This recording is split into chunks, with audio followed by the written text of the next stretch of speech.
십시오. 네, 반갑습니다. 오늘 여러분과 나눌 말씀의 제목은 깨어서 준비하면 달라진다라고 하는 제목입니다. 어느덧 11월의 마지막 주일입니다. 또 마지막 날이네요.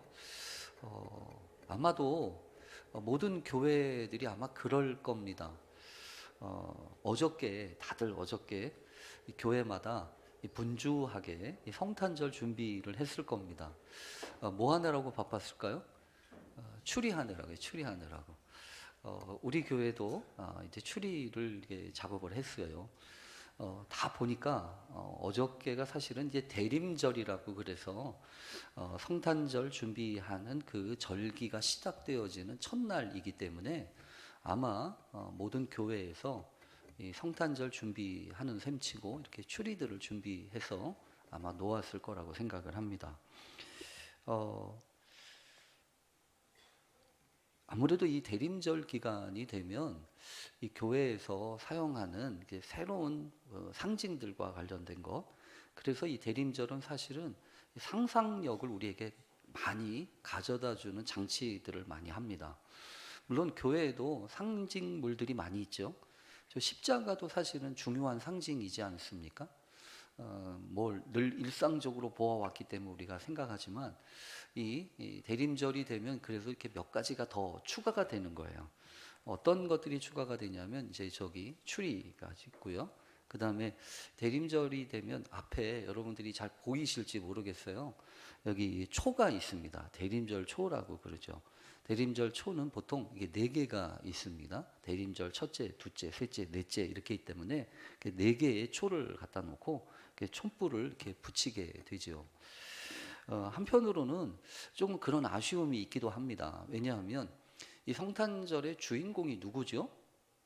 예수님이시죠. 그러니까 성탄절의 가장 중심은 예수님이신데 이 성탄절 하면은 떠오르는 게 예수님보다는 산타크로스가 주는 선물 꾸러미나 생각이 나고, 그리고 이렇게 추리 생각이 나기 때문에 이게 좀 뒤바뀌진 않았나? 이런 생각도 해보기도 합니다. 아마 그것은 이 성탄절의 본래의 뜻보다는 이 성탄절을 상업적으로 이용하는 많은 사람들의 그런 이렇게 손길들이 닿았기 때문입니다. 그래서 우리나라도 여러분 혹시 기억하십니까? 저도 이 통금을 알고 있는 세대거든요. 그 통금 하니까 옛날에 참 통금이 있었지 이렇게 생각을 하시잖아요. 근데 유일하게 통금이 없던 날이 하나 있습니다. 그게 성탄절이에요. 그래서 이 성탄절 되면은 다 그냥 사람들이 막 몰려 나와가지고 이 통금 없는 날을 그렇게 막 즐기느라고 명동에서부터 시작해가지고 막 사람들이 만취를 하지 않나 이렇게 하지 않았습니까? 그러니까 이 꼭 억압된 시대에 마치 해방구와도 같이 이렇게 이 통금 이런 걸 풀어주면서 이 성탄절을 이렇게 퇴색시켰던 많은 부분들이 있습니다. 그런 점에서 보면 그나마 이렇게 성탄절의 장치라고 할 수 있는 이런 대림절 초라든지 이 추리 같은 것들은 그나마 의미가 있는 거예요. 그래서 오늘 말씀을 준비하면서 문득 이 성탄절 추리와 관련된 걸 좀 말씀을 드리는 게 좋겠다 그런 생각이 들었습니다. 혹시 여러분 성탄절 추리를 언제부터 했을 거라고 생각하십니까? 들어보신 적 있으십니까? 언제부터인지는 모르겠는데 성탄절 추리가 있었어. 근데 요즘에 뭐 보통 안 하잖아 이렇게 생각을 하시죠. 근데 성탄절 추리는 보통 이 독일에서 16세기 때부터 이렇게 만들어지고 이렇게 권장되어졌다고 하는 것으로 유명합니다. 그러니까 어떤 일이 이렇게 정해졌을 때에는 다 이유가 있는 거죠. 그 신앙적인 어떤 역사적인 문화적인 어떤 배경이 있는 겁니다. 그것을 잘 모르면 저게 뭐야 뭐 이렇게 생각하기도 하고 잘 의미를 모르기 때문에 오늘 잠깐 어차피 오늘 대림절 시작했으니까 이 성탄절과 관련된 것을 준비하면서 잠깐 말씀을 드리고 싶은 그런 마음이 있어요. 우선 이 성탄절의 상징과도 같은 저 추리에는 몇 가지 중요한 이 표시들이 있습니다. 하나는 뭐냐면 성탄절의 추리는 저 푸른 나무로 하죠. 그러니까 이제 아무리 좋은 나무라고 할지라도 이렇게 푸른색 나무, 초록색 나무, 살아있는 나무를 씁니다. 왜 그러냐면 저게 생명력과 살아있음의 상징이기도 하거든요. 그러니까 죄와 죽음의 권세 아래서 다시 들어가는 세상에 이 푸릇푸릇한 영원한 생명을 상징하는 저 이 나무들을 보면서 그 생명의 기운을 이렇게 생각하는 거죠. 그리고 또한 그 나무에다가 이렇게 장식들을 하지 않습니까? 그래서 이 초를 달기도 하고요.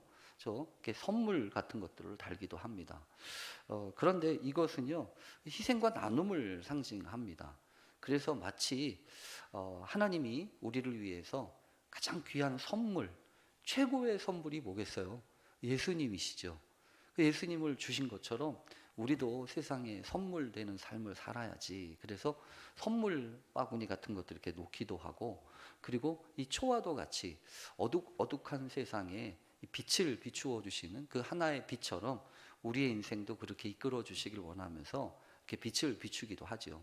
16세기에 사실은 이 여러분도 아시는 것처럼 종교개혁자 이 마틴 루터가 참 무거운 짐 지고 힘들었을 때 이 밤에 어느 날 이 침엽수 사이로 그 이렇게 달빛이 이렇게 쭉 들어오는 빛이 들어오는 것을 보면서 참 은혜를 받았어요.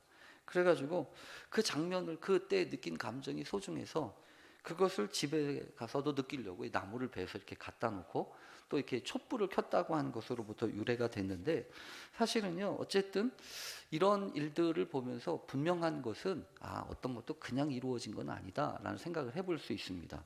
특별히 여러분, 우리나라에 처음 이 성탄절이 시작이 되면서 이 추리를 만들었던 사람들이 누굴까요? 선교사들이요. 그 선교사들이 그렇지 않았겠습니까? 이 선교사들이 성탄절 트리를 조선 땅에 처음 하면서 이 추구했던 핵심 가치들이 분명히 있습니다. 그게 이렇게 소개되고 있는데요. 이 알렌 선교사 같은 사람이 1884년 12월 26일자 일기에다가 한국에서 지냈던 최초의 성탄절 이야기를 이렇게 기록했는데, 거기에 보면 그 선교사가 한국인들을 초청해가지고 기도하고 노래하고 이 성탄절에 대해서 이야기를 해주고 과자나 사탕이나 밤 등을 이렇게 대접했다라고 한 이야기가 있습니다. 그러면서 한국인들이 장식하지 않은 이 나무들을 준비했는데 이 사람들이 북적북적거렸다고 이렇게 기록을 남겼기 때문입니다. 그러니까 이 틀이라고 하는 것이 한국 사람들에게는 생소했음에도 불구하고 이 나무들을 복음을 전파하고 나누는 그런 귀한 기회로 적극적으로 활용했다고 하는 것을 알 수 있습니다. 아펜젤러나 이 스크랜턴 선교사 같은 경우도 배제 학당이나 또 이화 학당 학생들을 위해서 이 트리를 만들고 선물을 나눠주면서 함께 기뻐하고 이 성탄절을 즐겼다고 하는, 기뻐했다고 하는 그런 기록이 실제로 남아 있습니다. 그래서 특별히 선교사들은 당시로서는 억압받고 소외되기 쉬웠던 여성들이나 아이들을 대상으로 이런 기회들을 나누어 주면서 섬기고 있었던 그런 때가 되었다고 하는 거죠. 그러니까 어쨌든 이런 성탄절의 절기나 이런 것들을 생각해 보면 성탄절이 우리들에게 가까이 와서 복음을 나누고 은혜를 나누는 귀한 자리였겠네라고 하는 생각을 한다는 거죠. 그런 점에서 보면 우리 교회도 조금 이 성탄절을 되어서 물론 칸타타도 준비하고 우리끼리도 즐거운 마음으로 발표회도 해야 되지만 함께 있었던 많은 이웃들을 좀 생각해 보는 그런 시간들이 필요할 듯합니다. 그래서 우리 교회는 청년들이 이부야라고 하는 것을 해서 매년 전통적으로 그 어려운 분들, 특별히 이 지역의 어려운 분들이라고 할 수 있는 고시원에 계신 분들을 저희가 이렇게 선택해 가지고 선물 꾸러미를 준비해서 나눠준 기록이 있죠. 근데 요즘에 이제 그나마 고시원들이 다 사라져 가지고 없어서 어떻게 할까 했는데 한 몇 주 전에 이 전화가 하나 왔어요. 이 수방사에서 전화가 왔습니다. 이 수방사에 있는 실장님이신데 군목이세요. 군목이 이제 후배가 돼서 전화가 왔는데, 목사님 그러면서 부탁이 있어서 전화 왔습니다 그러시더라고요. 그래서 뭔 부탁인데요? 그랬더니 사실은 목사님 교회에 부대가 하나 있습니다 그러시더라고요. 무슨 부대야? 그랬더니 경비단이 있답니다. 이 경비단. 이 청와대가 있었을 때 그 뒤에 길을 지키는 경비단이 있었는데요. 약 한 150명 정도가 있답니다. 그런데 혹시나 이 성탄절에 이 경비단 친구들, 경비단의 젊은 애들, 그들이 예배를 드리고 있는 사람들이 약 한 50명 정도가 된대요. 그러니까 그 50명 정도 되는 사람들한테 성탄절 기억할 수 있도록 좀 선물 좀 해주세요. 이렇게 얘기를 하더라고요. 그래서 우리 청년들이 어떻게 준비해서 할지는 모르겠어요. 여러분 마침 좀 관심도 가져주시고 기도해 주십시오. 그러니까 어쨌든 이런 이 성탄절을 지내면서 제 마음 가운데 어저께도 우리 몇 분이 오셔가지고 이 성탄절 추리도 하고 막 그러셨거든요. 근데 한편으로는 이렇게 추리도 세우고 뭐 꽃도 하고 그러지만 왜 그런지 모르지만 마음속에 아쉬움이 있고 안타까움이 있는 거죠. 한편으로는 이렇게 돌아보기 때문에 그렇습니다. 늘 그런데요.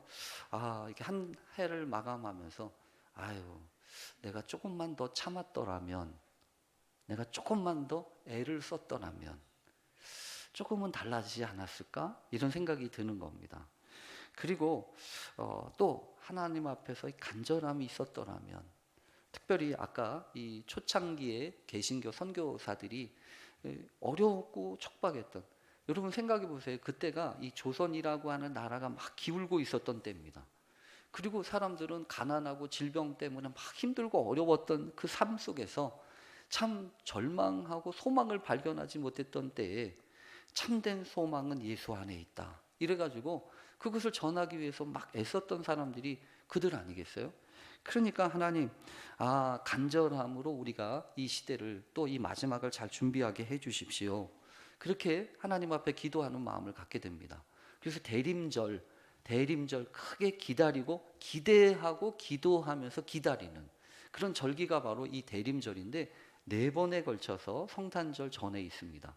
그래서 하나님 앞에 이 대림절은 한편으로는 막 분주하죠. 한 해를 마감하기도 하고 또 새로운 한 해를 준비해야 되지만 기다림을 훈련하는 상당히 중요한 절기다. 세상에서는요, 빠름에 길들여져 있습니다. 그래서 다 그렇잖아요. 빠름 하면서. 그래서 요즘에는요, 다른 거는 못 참아도 이 빠른 거는 못 참습니다. 그래서 언제나 세상에 이 광속에 길들여져 있고 무엇이든지 뭔가를 기다리는 것을 도무지 참지 못하는, 그래서 참 어렵잖아요. 패스트푸드에 길들여져 있고 그리고 시시각각으로 바뀌어지는 그 첨단을 걷는 우리나라에도 또 생각해 보면 그렇습니다. 의미 있고 또 참으로 중요한 것들은 오늘날에도 변함없어요. 다 시간 걸립니다. 아무리 세상이 좋아져도 10달 꼬박 품어야 되지 않습니까? 아무리 좋아진다고 해도 익어가려면 그 시간을 견뎌야 되는 거예요. 그러니까 분주할수록 급하다고 막 허리 매서 바늘 허리에다 실 매가지고 쓸 수 없는 것처럼 하루아침에 완성할 수 없다라고 하는 것을 기억하면서 무슨 일이든 더 차분하고 주의 깊게 잘 생각해 볼 필요가 있다고 하는 거죠. 그럼에도 불구하고 우리들은 참 난감할 때가 많습니다. 그게 이 마지막의 특징입니다.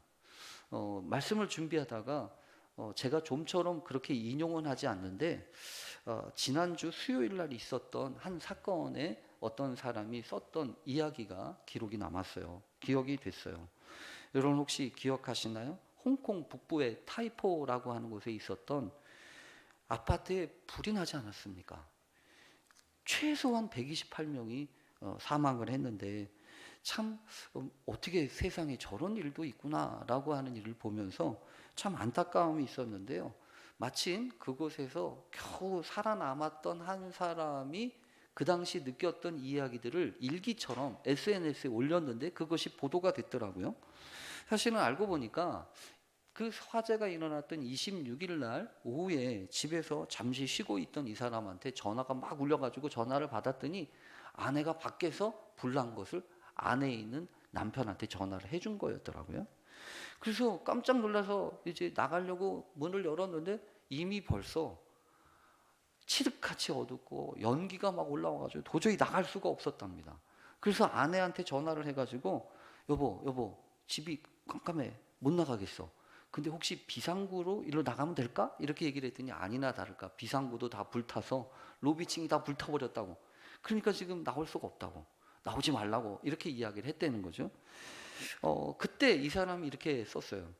알고 봤더니 집이란 연옥에 갇히게 되었네. 어쩔 수 없이 무력하게 구조를 기다릴 수밖에 없는 모습을 보면서 참 허망하더라는 거죠. 정신을 가다듬고 수건에 물을 적시고서 어떻게 해야 될까 생각을 하고 있는데 바깥에서 막 아베교환 같은 절기한 소리가 들려서 젖은 수건 움켜들고 뛰어나가서 그 가운데서 막 봤더니 한 쌍의 부부가 거기 쓰러져 있더라는 거예요. 그래서 겨우 끌고 집 안으로 들어와가지고, 근데 집 안으로 들어와봤자 살 길이 없죠. 창밖에선 불길과 뒤섞인 검은 잔해가 떨어지고 있고, 그걸 이 사람은 또 이렇게 썼어요. 절망에 비었다. 절망에 비었대요. 너무 잔혹해서 숨이 막히는 것 같았다. 인생에서 만남과 헤어짐이나 운명의 기복은 통제 밖에 있지만 적어도 내 몸은 내가 통제할 수 있을 거라고 항상 자신은 생각했대요. 그런데 이제 딱 보니까 마지막 통제권 할 수 있는 것마저 아무것도 없다는 거죠. 그러니까 여러분 그런 거예요. 우리가 평소에는 많은 것 할 수 있을 것처럼 보여줘도 막상 당하잖아요. 막상 마지막에 있잖아요. 그러면 할 수 있는 게 아무것도 없어요. 이 사람은 겨우 그 소방관에게 발견이 돼서 나중에 구원을 살아났습니다. 이 사람이 빠져나와서 그때 느꼈던 감정을 담담하게 쓴 마지막 글에 이런 내용이 있어요. 짙은 연기보다 더 숨막히게 한 것은 철저한 무력감이었어요. 내가 할 수 있는 것은 거기 그냥 앉아있는 것뿐이었더라고요. 집안에서 기다리면서 애장품이나 귀중품이나 자녀의 장난감이나 아내가 귀하게 여기는 것을 챙겨나갈 수도 있었는데 아무것도 못했대요. 그냥 몸만 나왔다는 거예요. 그러면서 이번 끔찍한 화재는 우리가 결코 삶의 주인이 아니고 일시적이고 연약한 거주자일 뿐이라는 것을 허망하게 깨닫게 했다. 여러분 그렇습니다. 우리의 삶을 뒤흔든 이런 변화들은, 이런 사건들은 사실 의외로 생각하지 못했던 곳으로부터 시작됩니다. 그래서 겨울은 무성하고 화려했던 잎사귀를 떨구는 그 앙상한 줄기 끝에서부터 시작하는 거고, 거꾸로 봄은 그 앙상했던 줄기 끝에 움트는 작은 싹으로부터 시작되지 않습니까? 그래서 세상은 지표에 민감해요. 세상에는 각종 징조에 주목합니다. 그러나 여러분 언제나 그렇습니다. 마지막은 언제나 소리 없이 다가와요. 소리 없이 강한 게 그게 마지막이에요.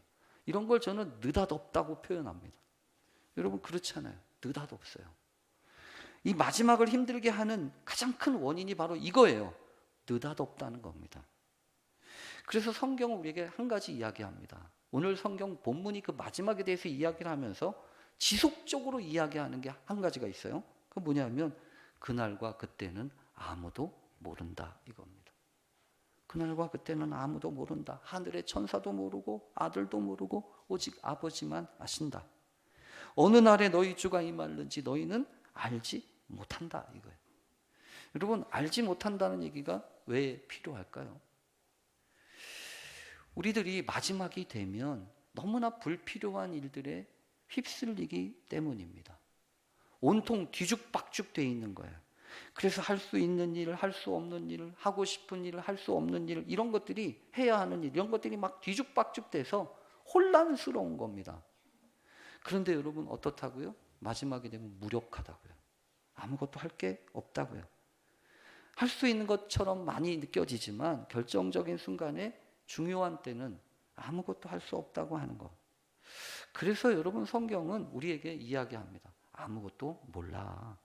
그런데 여러분 이거는요, 아무것도 모른다고 하는 것인데 이 말은 우리가 아무것도 할 수 없다고 하는 것만 뜻하는 것이 아닙니다. 사실은 여러분 우리가 그렇다고요. 뭔가를 계속하고 있다고요. 안 하는 게 아니에요. 뭔가를 계속해요. 그래서 성경에 보면 이렇게 재미나게 표현되어 있어요.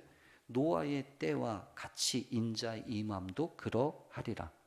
마지막 때를 이야기하면서 노아의 때를 이야기합니다. 노아의 때, 홍수 때, 심판의 때 말입니다. 여기 보면 그러지 않아요? 홍수 전에 노아가 방주에 들어가던 날까지 사람들이 먹고 마시고 장가들고 시집가고 있으면서 홍수가 나서 그들을 다 멸하기까지 깨닫지 못했으니 인자의 임함도 이와 같으리라. 여러분 노아의 때와 같다는 얘기는 이런 뜻이에요. 아무것도 안 하고 있다는 게 아닙니다. 사람들이 저마다 자기들이 하는 일에 빠져 있다는 겁니다. 그래서 먹고 마시고 장가들고 시집가고 이런 일을 자꾸 한다는 겁니다. 그런데 다른 일은 관심이 없는 거죠. 다른 일은 신경 쓸 수가 없다고 하는 겁니다. 여러분, 그게 노아의 때라는 거예요.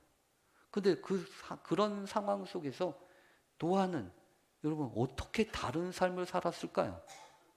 노아는 도대체 어떻게 다른 삶을 살았을까요? 성경을 보면 그가 때를 알았기 때문이라고 하기보다는 분명한 이유가 있습니다. 뭐냐면 상식적이지 않은 하나님의 말씀에 귀를 기울였기 때문에 그래요. 그래서 창세기 6장 13절에 보면 하나님이 노아에게 이르시되 모든 혈육이 있는 자의 포악함이 땅에 가득함으로 그 끝날이 내 앞에 이르렀으니 내가 그들과 땅을 함께 멸하리라.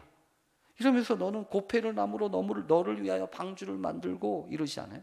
그 칸들을 막고 역청을 그 안팎에 칠하고 뭐 그러면서 노아가 만들어야 될 그 사이즈 방주를 이야기하잖아요. 여러분, 노아가 그 당시에 다른 사람들과는 다르게 살 수 있었던 이유가 도대체 뭐예요? 다른 거 아니에요. 세상은 영원하지 않구나. 나는 주님의 말씀에 귀를 기울였기 때문에 심판이 다가왔구나. 그런데 방주를 만들라는 거예요. 여러분, 방주 사이즈가 이상하죠? 그냥 자기와 가족들을 위한 게 아니에요. 하나님이 허락하신 사명이 그 가운데 있었고 그 사명의 사이즈를 노아는 감당해야 했던 겁니다. 여러분, 역시 마찬가지입니다. 오늘날에도 그래요.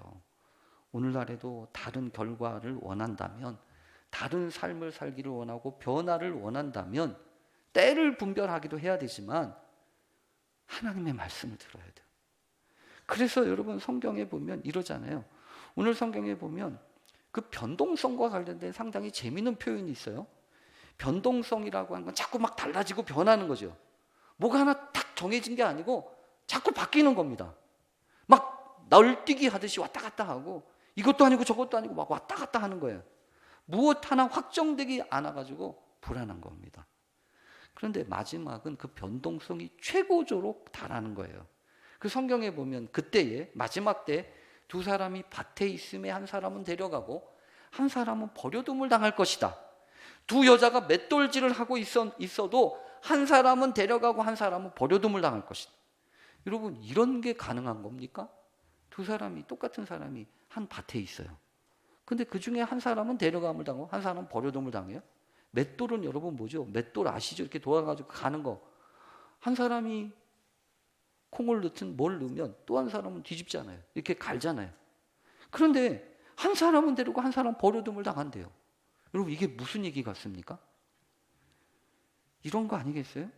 어떤 장소에 있든지 그게 문제가 아니라는 거죠. 무슨 일을 하든지 그게 상관이 없다는 거예요.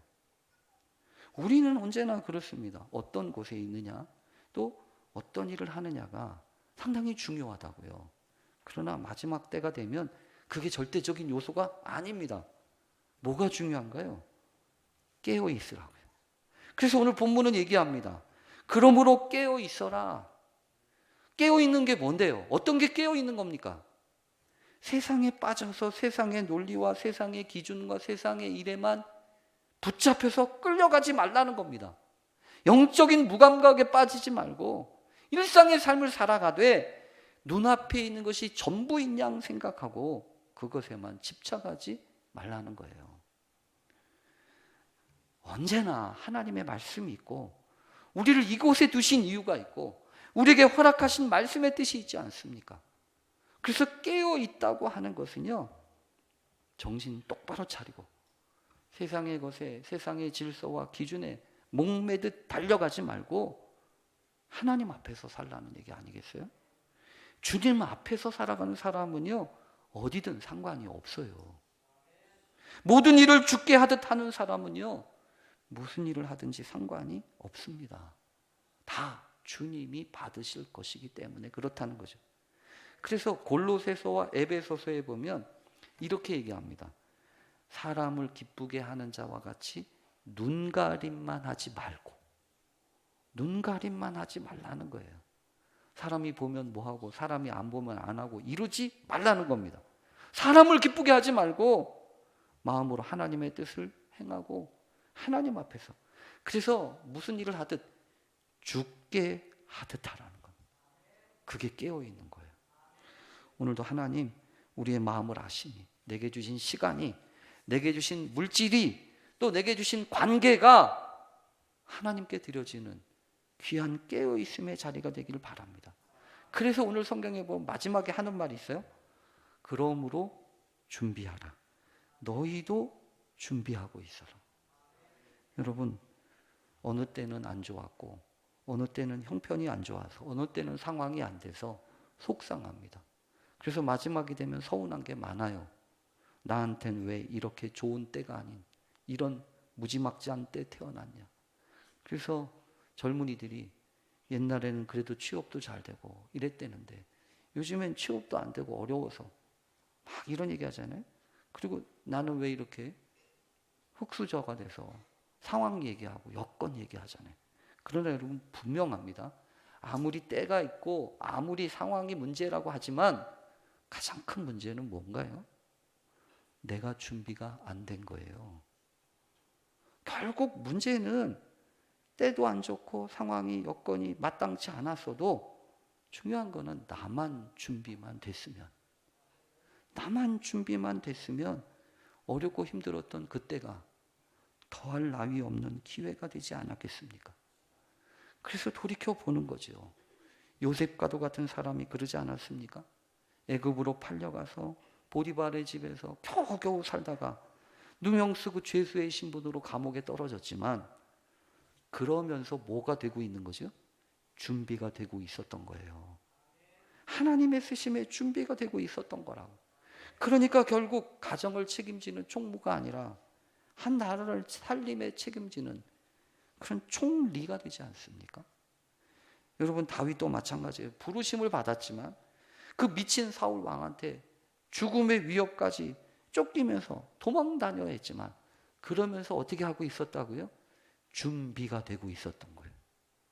여러분 그러고 보면 여러분은 지금 준비가 되고 있는 중이에요. 따로 특별하게 준비하는 게 아니라 내게 주신 삶의 시간들을 꼿꼿이 견디면서 하나님은 하시지, 이 마음 가지고 하나님 앞에 기도하고 하나님 앞에 살기로 작정하는 그 순간이 바로 여러분을 준비하시는 귀한 시간인 줄로 믿습니다. 특별한 곳 찾지 마십시오. 특별한 일 생각하지 마세요. 내게 주신 것이 만족하고 내게 허락하신 거면 충분한 거예요.